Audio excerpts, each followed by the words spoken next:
শহীদ হয়ে গিয়ে তিনারা এই ভারতবর্ষকে স্বাধীন করেছেন। আজ আমরা ভারতবর্ষ পেয়েছি আলহামদুলিল্লাহ। আমি বলতে চাই, বর্তমান শাসক, বর্তমান যারা গদিতে বসে আছে, হে প্রধানমন্ত্রী বা হে দেশের রাষ্ট্রপতি, শুনে নেন, এই দেশে আমরা যেই দিন মাওলানা আজাদ রহমাতুল্লাহ আলাইহি দিল্লির জামে মসজিদে খুতবা দিয়ে বলেছিলেন, হে মুসলিমেরা তোমরা কোথায় যাচ্ছ, হে মুসলিমেরা তোমরা কোথায় যাচ্ছ, তোমরা কি জানো না তোমাদের জামে মসজিদ, তোমরা কি জানো না এই দিল্লির লালকেল্লা তোমাদের, তোমরা কি জানো না এই তাজমহল তোমাদের। সেই দিন আজাদ রহমাতুল্লাহ আলাইহি কথা আমরা মেনে আজ আমরা পাকিস্তান না গিয়ে আজ আমরা ভারতবর্ষের বুকে সম্মানের সাথে আমরা আসি।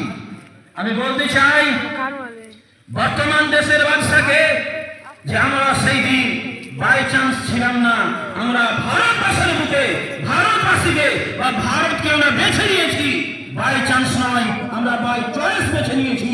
সেই দিন তোমাদের অপশন ছিল না পাকিস্তান যাওয়ার, অতএব তোমরা আজ বাই চয়েস নয়, তোমরা বাই চয়েস নয়, বাই চান্স তোমরা ভারতবাসী, কিন্তু আমরা বাই চয়েস ভারতবাসী। অতএব আজ আমাদের যে সমস্ত জিনিসগুলো রয়েছে, কুতুব মিনার হোক, লাল কেল্লা হোক, তাজমহল হোক, গর্বের সঙ্গে আমি বলতে পারি যে আজ আমাদের ভারতবর্ষের প্রধানমন্ত্রী, সম্মানিত প্রধানমন্ত্রী, যে আজ যে জায়গায় বক্তব্য দেবেন সেটা গর্বের সঙ্গে বলতে পারি সেটাও মুসলিমের অবদান। আজ আমরা যদি এই ভারতবর্ষ পেয়ে থাকি, তবে হাজারো লাখো ওলামা সেই দিন শহীদ হয়েছেন। আমি এই কথা গর্বের সঙ্গে বলতে পারি যে এই পশ্চিম বাংলার বুকে, এই পশ্চিম বাংলার মাটি, এই পশ্চিম বাংলার আদর্শ মাটি, এই মাটির হাজারো আলেম, লাখো আলেম শহীদ হয়েছেন।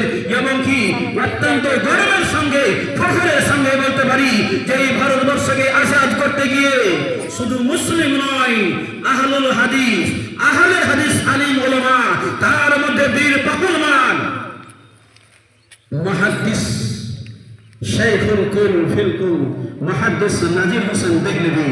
আমি বলতে চাই, হে ভারতবর্ষের প্রধানমন্ত্রী, আর যদি আপনাকে সৌদি আরব শ্রদ্ধা করে তার মূল কারণ আমি বলতে চাই যে এই দেশের মাটিতে মাওলানা শাইখুল কুল ফিল কুল মিয়া নাজির হোসেন মুহাদ্দিস দেহলভীকে তারা ভালোবেসেছে, তারা সৌদি আরব থেকে এখানে পড়েছে আহলে হাদিস ওলামার কাছ থেকে, তার জন্য আজ সারা পৃথিবীকে ভারত ভালোবাসে।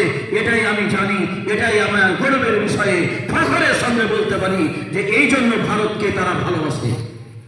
সম্মানিত শ্রোতাবৃন্দ, আমি বেশি লম্বা না করে আজ আমাকে বা ছাত্রদের উদ্দেশ্যে আমি বলি যে আমাদেরকে এ কথা জানতে হবে যে এই ভারতবর্ষকে স্বাধীন করতে গিয়ে লাখো মুসলমান, হাজারো মুসলমান, টিপু সুলতানের মতো মুসলমান তারা শহীদ হয়ে গিয়েছিল শুধু এই ভারতবর্ষকে স্বাধীন করতে গিয়ে।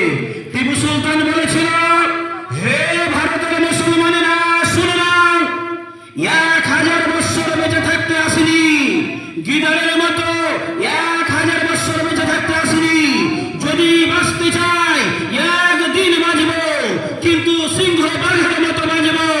ইনি বলে, এই কথা বলে উনি শহীদ হয়ে গিয়েছেন। ছাত্রদের উদ্দেশ্যে আমি বলতে চাই যে আজ আমাদের এ কথা বলে ভুলে হবে না যে আজ যদি আমরা ভারত পেয়ে থাকি, তবে অত্যন্ত গর্বের সঙ্গে বলতে পারি যে ভারতবর্ষ, এই ভারতকে স্বাধীন করতে গিয়ে লাখো আলেম, হাজারো আলেম শহীদ হওয়ার পরে আজ আমরা ভারত পেয়েছি আলহামদুলিল্লাহ। যদি আমাদের এইরকম শরীয়তের উপরে কোন অত্যাচার হয়, আবার ওই রকম আমরা শহীদ হয়ে যাব, এটাই আমরা আশাবাদী। দেশকে বাঁচাবো, শরীয়তকে বাঁচাবো এবং দেশকে বাঁচাতে গিয়ে আমরা প্রস্তুত থাকবো ইনশাআল্লাহ। এবারে আমার বক্তব্য শেষ করছি। ভারত জিন্দাবাদ, সংবিধান জিন্দাবাদ, মাদ্রাসা আল জামিয়াতুল ইসলামিয়া জিন্দাবাদ। আসসালামু আলাইকুম ওয়া রাহমাতুল্লাহ।